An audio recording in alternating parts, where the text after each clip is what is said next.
Assalamualaikum warahmatullahi wabarakatuh. Perkenalkan, saya Kimi Megan Tiesa dengan NIM 24538 PA 22832.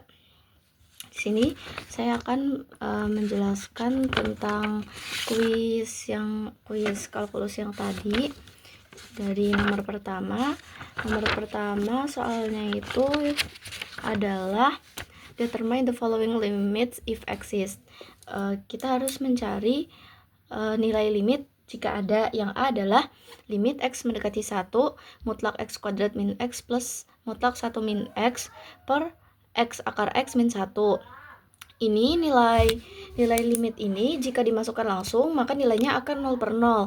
Maka kita harus memecah. Yang pertama memecah nilai mutlaknya dulu. Memecah nilai mutlaknya ini kan ada dua nilai mutlak. Ya, yang pertama mutlak x kuadrat min x. Ini kita pecahkan karena x kuadrat min x ini bisa difaktorkan menjadi x dikali x min 1. Nah, dan pembuat nolnya itu adalah x sama dengan 0 atau x sama dengan 1. Di sini kita punya interval antara ada garis bilangan ini 0 dan 1. Nah, ini di x kurang dari 0 dan x lebih dari 1, ini ada nilainya positif, maka yang dipakai persamaan yang dipakai adalah x kuadrat min x. Nah, sedangkan di x min x kuadrat di interval 0 kurang dari x kurang dari 1, ini hasilnya jika dimasukkan salah satu nilai itu hasilnya negatif, maka nilai x kuadrat min x-nya itu dikali negatif dulu, maka hasilnya adalah x min x kuadrat untuk 0 kurang dari x kurang dari 1. Sedangkan jika x sama dengan 0 atau x sama dengan 1, maka nilainya adalah 0. Kemudian persamaan yang kedua yaitu mutlak 1 min x. Mutlak 1 min x ini nilainya 1 min x jika x kurang dari 1. Ini sama aja. Caranya dicari sama dengan 0 dulu, terus dipindah ruas, terus hasilnya yang 1 min x ini jika x kurang dari 1 dan x min 1 jika x lebih dari 1. Karena yang di x min 1 ini sebenarnya kalau x-nya lebih dari 1 ini hasilnya negatif, maka ini 1 min x-nya itu harus dikali negatif dulu. Makanya jadi x min 1 persamaannya di x lebih dari 1. Setelah memecahkan kedua nilai mutlak ini, kita akan mencari limit kiri dan limit kanan. Pertama cari limit kanan dulu. Nah, ini dimasukkan dari limit x mendekati 1 dari kanan, yang mutlak x kuadrat min x ini dimasukkan nilai x kuadrat min x karena nilai yang positif ini. Kemudian untuk mutlak 1 min x ini dimasukkan nilai x min 1 karena ini untuk x lebih dari satunya x min 1. Persamaan yang digunakan adalah x min 1 per x akar x min 1 sama dengan lim x kuadrat. Ini di operasi matematika biasa, jadi limit x mendekati 1 dari kanan, x kuadrat min 1 per x akar x min 1. Ini kalau disubstitusikan masih bernilai 0 per 0, maka dicari turunannya ini karena kalau turunan limit ini nggak pakai aturan pembagian, ini dicari yang pembilang sendiri, penyebut sendiri. Untuk pembilangnya itu fx sama dengan x kuadrat min 1, berarti f aksen x sama dengan 2x. Terus untuk gx sama dengan x pangkat 3 per 2, ini x akar x ini kan x pangkat 3 per 2 min 1, jadi g aksen x adalah 3 per 2 akar x.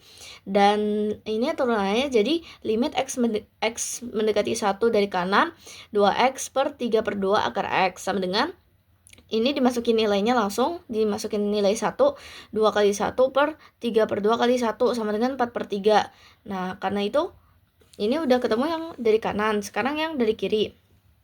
Limit x mendekati 1 dari kiri, ini kebalikannya, yang dimasukkan untuk mutlak x kuadrat min x, ini yang dimasukkan nilai x min x kuadrat karena yang negatif, dan mutlak 1 min x ini yang dimasukkan 1 min x sama karena negatif, karena mendekatinya kan dari kiri, terus per x akar x min 1. Terus ini kan kalau disubstitusikan masih sama 0 per 0, terus kita cari turunannya juga sama, dicari fx-nya, jadi F aksen X-nya ketemu min 2X, terus G aksen X-nya sama 3/2 akar X, kemudian dimasukkan nilainya, dimasukkan ke limit X mendekati 1 dari kiri, min 2X per 3/2 akar X, kemudian dimasukkan angka 1, nilai satunya, min 2 kali 1 per 3/2 kali 1 sama dengan minus 4/3. Nah, karena nilai limit X mendekati 1 dari kanan dan limit X mendekati 1 dari kiri dari X kuadrat min mutlak X kuadrat min X plus mutlak 1 min X per X akar X min 1 ini hasilnya berbeda karena 4/3 tidak sama dengan minus 4/3, maka nilai limit X mendekati 1 mutlak X kuadrat min X plus mutlak 1 min X per X akar X min 1 ini tidak ada. Ini untuk nomor 1A. Untuk nomor 1B, limit X mendekati 0, E pangkat X min E pangkat 2X plus E pangkat 3X dipangkatkan lagi dengan 1/2. Ini yang pertama kita coba masukkan dulu nilainya. E pangkat 0 dikurangi E pangkat 2 kali 0 ditambah E pangkat 3 kali 0 dipangkatkan lagi dengan setengah. Ini E pangkat 0 ini kan hasilnya 1, karena semua yang dipangkatkan 0 adalah 1. E pangkat 2 kali 0 sama dengan E pangkat 0 sama dengan 1. E pangkat 3 kali 0 sama dengan E pangkat 0 sama dengan 1. Jadi 1 dikurangi 1 ditambah 1 dipangkatkan setengah sama dengan akar 1 sama dengan 1. Jadi lim X mendekati 0 dari E pangkat X dikurangi E pangkat 2X tambah E pangkat 3X pangkatkan setengah adalah 1. Kemudian nomor 2, tentukan turunan kedua jika diketahui, tentukan D kuadrat Y per DX kuadrat jika diketahui X sama dengan arc cos E pangkat T dan Y sama dengan arc sin E pangkat 2T. Yang pertama mencari DY per DT dan DX per DT-nya. Untuk DX per DT, turunan dari arc cos E pangkat T ini adalah kita arc cos X itu kan jadi min 1 per akar 1 min X kuadrat. Nah, jadi arc cos E pangkat T ini min 1 per akar 1 min E pangkat T pangkat 2, terus ini masih dikaliin lagi dengan E pangkat T karena aturan rantai sama dengan min E pangkat T per akar 1 min E pangkat 2T. Terus untuk D-nya ini sama, cuman kalau misal yang sin ini nggak pakai negatif di atasnya, jadi 1 per akar 1 min E. Nah, ini kan pangkatnya 2T, terus nanti dikuadratin lagi, terus nanti dikalinya kali E pangkat 2T, terus nanti masih dikali 2 karena aturan rantai. Ini hasilnya sama dengan 2E pangkat 2T per akar 1 min E pangkat 2T kuadrat. Ini 1 min E pangkat 2T pangkat 2 ini tuh bisa dipecah menjadi 1 min E pangkat 2T dikali 1 plus E pangkat 2T. Nah, terus akarnya juga bisa dipecahkan. Nah, ini jadi nanti bisa dicoret untuk dalam mencari D per DX. Ini jadi hasil D per DX-nya sama dengan min 2 E pangkat T per akar 1 plus E pangkat 2T. Kemudian mencari turunan kedua. Rumus turunan kedua adalah D per DT dari DY per DX dikali DT per DX. Nah, dikali DT per DX ini sama dengan dikali 1 per DT per DX sama dengan dikali DT per DX sama dengan dikali 1 per DX per DT sama dengan dibagi DX per DT. Nah, pertama diselesaikan dulu D per DT dari D per DX. Ini berarti D per DX-nya diturunin lagi sekali lagi terhadap T. Ini hasilnya, ini panjang banget, bisa dilihat di video. Setelah itu menghitung D kuadrat Y per DX kuadrat. Ini tinggal hasil turunan DY per DX-nya ini dikaliin dengan DX per dikaliin ini kan tadi kan dibagi DX per DT. Dibagi DX per DT kan dibagi min E pangkat T per akar 1 min E pangkat T. Tapi ini bisa dibalikkan persamaannya jadi dikali dengan akar 1 min E pangkat T per min E pangkat T. Ini persamaannya tinggal diselesaikan dan disederhanakan. Tapi kalau maksain buat nyelesain ini bakal panjang banget. Kemudian untuk nomor 3, diketahui P terletak pada garis G dan P ini sehingga jaraknya terdekat dari Q 2,5 dan garis G ini persamaannya 3X plus 4Y sama dengan 6. Yang ditanya tuh jarak terdekatnya. Di sini kita harus menyelesaikannya dengan cara turunan. Ditanya berapakah jarak P dan Q? Yang pertama kita menyusun fungsi jarak itu, fungsi jarak atau D antara P ini X, Y dan Q 2,5. Nah, ini rumusnya D sama dengan akar X min ini Q-nya udah langsung dimasukin aja ya. Jadi X min 2 kuadrat plus Y min 5 kuadrat. Di sini X-nya ini punya P dan 2 sama 5 ini punya Q. Terus untuk memudahkan perhitungan di sini kedua ruas dikuadratkan, jadi D kuadrat sama dengan X min 2 kuadrat plus Y min 5 kuadrat. Setelah itu ini di skip dulu. Untuk D-nya kita substitusikan Y dengan persamaan garis. Nah, kita susun dulu persamaan garisnya. Kan 3x plus 4y sama dengan 6. Nah, kita susun dalam bentuk y sama dengan mx plus c. Y sama dengan mx plus c, atau ya ini dibuat y sama dengan bla bla bla gitu. Di sini dipindah ruas jadi y sama dengan 6 min 3x per 4. Ini juga bisa juga ditulis dengan y sama dengan min 3 per 4x plus 6 per 4. Setelah itu, ini disubstitusikan, nilai y-nya ini disubstitusikan ke dalam D kuadrat, biar ini cuma jadi satu variabel aja. Jadi, ini persamaannya bisa dilihat. Setelah itu, bisa disederhanakan persamaannya dengan ini, yang x kuadrat ini bisa benar-benar dikali ini pakai air mancur. Nah, setelah itu, menghitung turunan D kuadrat dan mencari titik minimum. Ini turunannya, ini tadi saya mencoba untuk mencari menggunakan nilai yang udah dimasukin, yang udah disederhanakan, tapi ternyata sepertinya lebih sulit. Jadi saya mencari menggunakan nilai yang awal aja yang belum disederhanakan, yaitu D kuadrat ini mana? D kuadrat sama dengan X min 2 kuadrat plus min 3X plus 14 per 4 kuadrat. Nah, ini turunannya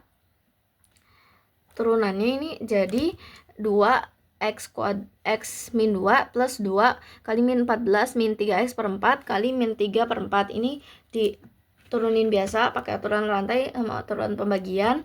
Setelah itu, untuk mencari titik yang meminimalkan jarak, turunan pertama itu disamadengankan dengan 0 biar bisa dicari nilai x-nya. Setelah disamadengankan dengan 0, ini operasi matematika seperti biasanya. Setelah itu, setelah diselesaikan operasi matematikanya, kita dapatkan X sama dengan min 20 per 50 sama dengan min 2 per 5. Kemudian mencari Y, ini gampang aja, ini tinggal disubstitusikan nilai min 2 per 5-nya ke persamaan yang Y sama dengan MX plus C yang tadi, yaitu Y sama dengan 6 min 3 kali min 2 per 5 per 4. Ini maka akan didapatkan Y-nya adalah 9 per 5.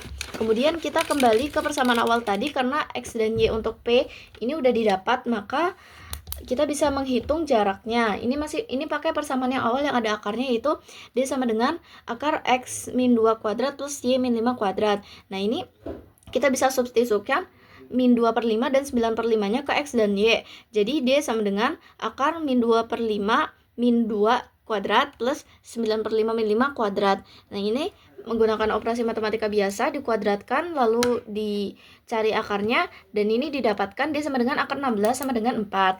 Jadi jarak terdekat antara titik P dan garis G dan titik P pada garis G dan titik Q yang terletak pada titik 2,5 adalah 4 satuan luas. Soal nomor 4, diketahui kawat 2 meter dibagi menjadi 2 potongan. Potongan yang A berbentuk persegi, sedangkan potongan yang B berbentuk segitiga sama sisi. Yang ditanya panjang A dan B agar luas persegi dan segitiga maksimum. Nah, misalkan panjang potongan A itu sama dengan X. Nah, panjang sisi perseginya kan itu ke sisi persegi kan sama kan? Sisi sama semua. Nah, berarti panjang sisi perseginya tinggal X dibagi 4. Sedangkan panjang B ini kan 2 min X, terus panjang sisi segitiganya, karena segitiga sama sisi, jadi 2 min X per 3.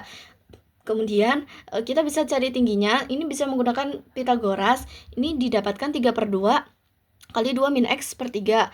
Kemudian ini menyusun fungsi luas persegi sama dengan, kan X sisi kuadrat, jadi X min X per 4 kuadrat. Luas segitiganya setengah kali A kali T. Ini bisa disubstitusikan. Kemudian luas total tinggal luas persegi ditambah luas segitiga. Kemudian dicari turunan dari luas totalnya itu. Kemudian ini bisa didapatkan turunannya. Kemudian turunan dibuat sama dengan 0 untuk mencari nilai X seperti yang nomor 3 tadi. Ini dibuat operasi matematika biasa, kemudian didapatkan nilai X sama dengan 8 akar 3 per 4 akar 3 min 3. ini panjang A-nya. Ini karena X kan sama dengan potongan A sama dengan X, maka didapatkan panjang potongan A sama dengan 8 akar 3 per 4 akar 3 min 3. Nah, setelah itu tinggal mencari panjang potongan B. Kan tadi panjang potongan B sama dengan 2 min X. Jadi tinggal 2 min 8 akar 3 per 4 akar 3 min 3. Kemudian jadi didapatkan panjang potongan A dan B berturut-turut adalah 8 akar 3 per 4 akar 3 min 3 dan 2 min 8 akar 3 per 4 akar 3 min 3. Nomor 5 diberikan fungsi fx sama dengan 2x plus ln x kuadrat min 3. Yang pertama kita mencari domain fungsi fx. Ini pokoknya harus memastikan kalau nilai ln x kuadrat min 3 ini ada. Jadi nilainya itu ada gitu kan. Secara matematis fungsi logaritma hanya terdefinisi jika x lebih besar daripada 0. Jadi kita untuk menyusun domainnya ini kan di sini ln-nya ln x kuadrat min 3. Nah, di sini x kuadrat min 3 ini harus lebih besar daripada 0. X kuadrat harus lebih besar daripada 3 dan x harus lebih besar dari plus minus akar 3. Dengan demikian, domain fungsi fx ini didapatkan. Kemudian kita mencari daerah naik atau turun fungsi. Ini dicari turunan pertamanya. Habis itu setelah mendapatkan turunan pertama, ditentukan tanda dari turunan pertamanya. Fungsi naik jika turunan pertamanya lebih besar dari 0 dan turun jika turunan pertamanya kurang dari 0. Nah, ini tinggal menyelesaikan persamaan kuadrat dengan rumus ABC untuk mendapatkan faktor dari X. Rumus ABC X1, X2 sama dengan min B plus minus akar B kuadrat min 4AC per 2A. Ini tinggal disubstitusikan. A-nya ini 1, B-nya ini 1, dan C-nya ini min 3. Kemudian didapatkan X1-nya adalah min 1 plus akar 13 per 2 dan X2-nya sama dengan min 1 min akar 13 per 2. Kemudian kita menentukan tanda fx. Ini kan tadi udah ada beberapa titik yaitu min infinity, akar 3, X2 ini ditulis X2 aja biar singkat. X2-nya ini maksudnya yang min 1 min akar 13 per 2 dan X1-nya ini adalah min 1 plus akar 13 per 2 dan akar 3 dan infinity. Kemudian ini diambil titik uji dan didapatkan kesimpulan bahwa fungsinya turun pada min infinity, min 1 min akar 13 per 2 dan naik pada min 1 min akar 13 per 2, akar 3 dan min 1 plus akar 13 per 2, infinity. Kemudian kita menentukan titik ekstrem dan jenisnya. Titik ekstrem terjadi pada f aksen x sama dengan 0 atau ketika ini kan tadi faktor-faktornya ini udah didapatkan yaitu min 1 min akar 13 per 2 dan min 1 plus akar 13 per 2. Ini kan tadi didapatkan ini interval naik dan turunnya. Nah, itu pada min 1 min akar 13 per 2 ini adalah titik maksimum lokal karena fungsi berubah dari turun ke naik di sekitar titik ini. Sedangkan min 1 plus akar 13 per 2 ini turun karena naik di sekitar X2, fungsi naik di nilai di sekitar X2, fungsi tetap meningkat. Jadi X2-nya minimum lokal karena ini untuk X sama dengan 0, F aksen 0-nya kan sama dengan 2. Nah, X sama dengan 3, F aksen 3-nya sama dengan 3. Nah, ini masih naik, berarti X2-nya ini adalah titik minimum lokal. Kemudian menentukan daerah cekung ke atas atau ke bawah ini dengan menggunakan turunan kedua. Ini kita turunkan dulu fungsinya. Habis itu kita cek tanda. Pokoknya kalau fx turunan keduanya kurang dari 0, maka cekung ke bawah. Nah, terus di sini turunan keduanya kurang dari 0. Jadi grafiknya cekung ke bawah di interval yang sudah dituliskan dan tidak ada titik belok karena f double aksen x tidak pernah berubah tanda. Kemudian kita mencari asimtot. Asimtot itu yang pertama asimtot horizontalnya. Di sini nggak ada asimtot horizontal karena fx akan terus meningkat tak terbatas. Sedangkan asimtot horizontal terjadi ketika nilai fungsi mendekati suatu nilai konstan, ketika x mendekati infinity atau x mendekati minus infinity. Sedangkan asimtot vertikalnya ini ada di x sama dengan plus minus akar 3. Ini penjelasannya kalau dijabarin terlalu panjang dan di sini udah ada grafiknya. Ini menggambarkan ini asimtot, terus ini domainnya kan berarti nggak ada fungsi x di antara minus akar x dan minus akar 3 dan akar 3. Nah, di titik-titik lain ini ada asimtot dan ini bisa dilihat kalau fx-nya ini cekung ke bawah dan tidak ada titik beloknya. Nomor 6, carilah suku banyak Taylor berderajat 3 dari f di sekitar x sama dengan 0 jika fx sama dengan x plus 2 per x plus 1 kali x kuadrat plus 1. Ini untuk mencari suku banyak Taylor berderajat 3. Kalau berderajat 3 berarti dicari sampai turunan ketiganya. Kita cari dulu turunan pertama, turunan kedua, dan turunan ketiganya. Di sini kalau dijabarkan terlalu panjang dan dimasukkan nilai masing-masing turunan itu 0, dimasukkan 0 ke dalam masing-masing turunan. Di sini didapat F0 sama dengan 2, F aksen 0 sama dengan min 1, F double aksen 0 sama dengan 2, dan F triple aksen 0 sama dengan min 2 juga. Kemudian disusun daerah Taylor, ini rumusnya adalah P3X sama dengan F0 plus F aksen 0 X, ini harusnya X min C, tapi kan di sini C-nya kan 0, jadi X aja, plus F double aksen 0 per 2 faktorial kali X min C kuadrat, kan di sini C-nya 0, jadi X kuadrat, plus F triple aksen 0 per 3 faktorial kali X pangkat 3. Nah, ini harusnya X min C pangkat 3, tapi karena sekali lagi, karena C-nya sama dengan 0, maka ini X pangkat 3 aja. So, ini dimasukkan nilainya. Jadi, didapatkan daerah Taylor berderajat 3-nya adalah 2 min X pangkat 3 per 3. Sekian pemaparan video quiz dari saya. Apabila terdapat salah kata, saya mohon maaf. Terima kasih. Wassalamualaikum warahmatullahi wabarakatuh.